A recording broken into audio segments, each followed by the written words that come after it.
अस्सलाम वालेकुम, कैसे हैं सब? उम्मीद है सब ठीक ठाक होंगे। तो जनाब आज हम बना रहे हैं टेस्टी सा शवरमा। तो इसके लिए मैंने यहाँ पर लिया है 2 कप आटा और साथ में लिया है 2 कप मैदा। आप चाहें तो सिर्फ मैदा भी यूज़ कर सकते हैं, लेकिन मैंने जो है वो साथ में आटा भी शामिल किया है। इसमें अब ऐड करेंगे 1 एंड हाफ़ टी स्पून नमक, 1 टेबल स्पून शुगर चाहे तो आप जो पीसी भी ले सकते हैं, चाहे तो नॉर्मल भी डाल दें। यहाँ पर मैंने शामिल की है ऑलिव ऑयल 3 टेबलस्पून। और ऑलिव ऑयल डालने के बाद इसको अच्छी तरह मिक्स करेंगे। आप चाहें तो कोई भी कुकिंग ऑयल शामिल कर सकते हैं, ये अप टू यू है, जो आपको पसंद हो आप वो डालें।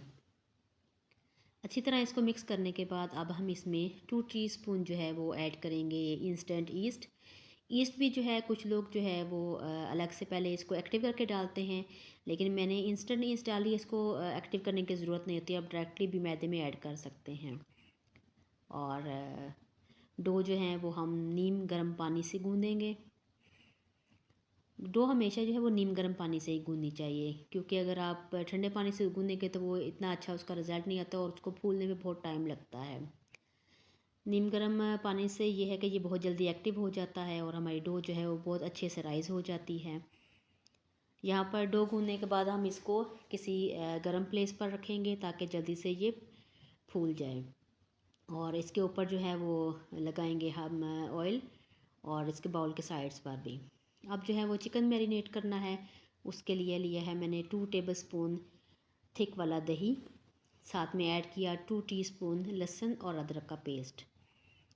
लहसुन अदरक के पेस्ट के बाद यहाँ पर मैंने ऐड किया है 1 टेबलस्पून तिक्का मसाला, हाफ़ टी स्पून काली मिर्च, हाफ़ टी स्पून नमक। तो नमक के बाद हमने इसमें ऐड किया हाफ़ टी स्पून ज़ीरा पाउडर। और ज़ीरा पाउडर ऐड करने के बाद हम इन तमाम स्पाइसेस को दही के साथ अच्छी तरह मिक्स कर लेंगे। आप कोई भी विस्कर या स्पून ले लें, उसको अच्छी तरह इसमें मिक्स कर लें। अच्छा, चिकन के जो मैंने वो दरमियाने साइज़ के फ़िले किए थे, बहुत छोटा चिकन नहीं काटा था। आप चाहें तो इसके छोटे क्यूब्स भी कर सकते हैं। यह है कि इसको मैरिनेट करके आधे घंटे के लिए हम रख देंगे। अच्छी तरह इसकी पहले मिक्सिंग करते हैं। मिक्सिंग करने के बाद इसको हम आधे घंटे के लिए रख देंगे ताकि जितने स्पाइसेस हैं वो अच्छे तरह चिकन के साथ मिल जाएं। तो आधा घंटा इसको रेस्ट देंगे और आधे घंटे के बाद हम इसको फिर फ्राई कर लेंगे। मैंने यहाँ पर लिया है एक पैन, और पैन में हमने डाला 2 to 3 टेबलस्पून ऑयल। और ऑयल डालने के बाद इसमें चिकन डाल देंगे और चिकन को अच्छी तरह हम कुक कर लेंगे।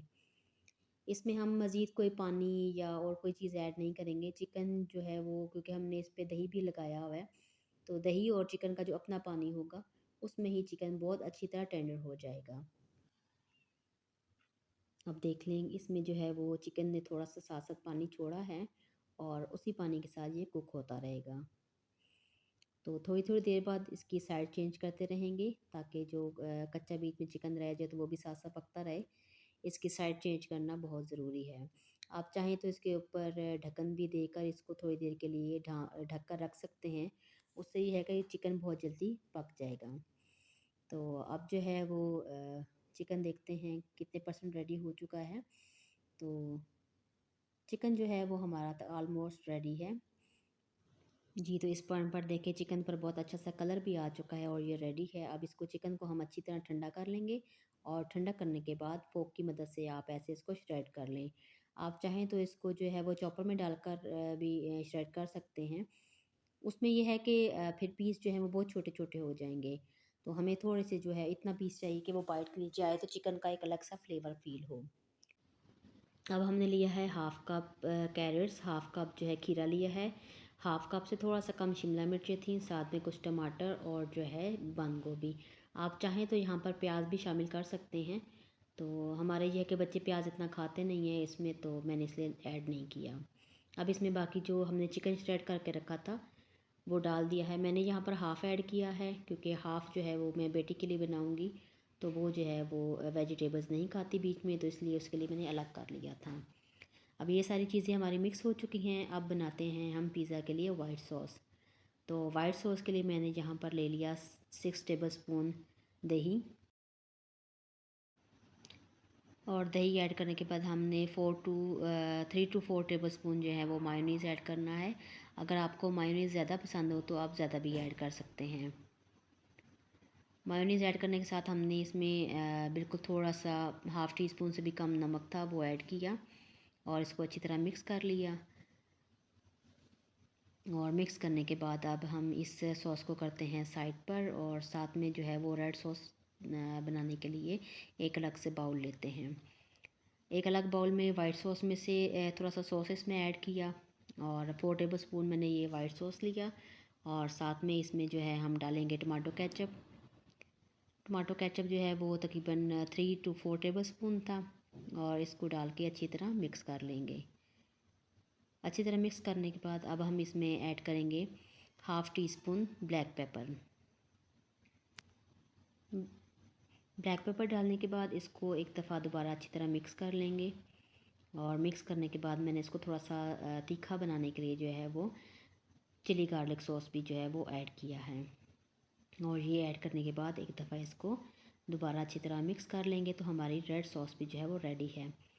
डो को चेक कर लेते हैं, डो जो है वो अच्छे से राइज़ हो चुकी है। एक दफ़ा इसको अच्छी तरह हम जो है वो गूंद लेंगे और थोड़ा सा मैदा डस्ट करेंगे और इसके पेड़े बना लेंगे। पेड़े जो है वो आप अपने हिसाब से बनाएं। मैंने मीडियम साइज़ के पेड़े बनाए थे, मुझे बहुत छोटी जो है इसकी ब्रेड नहीं चाहिए थी। मैंने जो है वो मीडियम साइज़ की ब्रेड बनानी थी। ब्रेड को बेलने के बाद इसको दोनों साइडों से मीडियम टू लो फ्लेम पर पका लेंगे। यहाँ पर जो है हम जो फ्लेम है वो बहुत ज़्यादा तेज़ नहीं रखेंगे, क्योंकि तेज़ फ्लेम पर ये होगा कि रोटी ऊपर से तो पक जाएगी लेकिन अंदर से कच्ची रह जाएगी। तो बिल्कुल मीडियम टू लो फ्लेम पर इसको हम दोनों साइड से बना लेंगे। आप चाहें तो इसके लिए जो रेडीमेड बनी हुई मिलती है पीटा ब्रेड वो भी यूज़ कर सकते हैं, लेकिन मैं क्योंकि घर पे बना रही थी तो मैंने इसकी जो ब्रेड है वो भी घर पे ही बनाई है।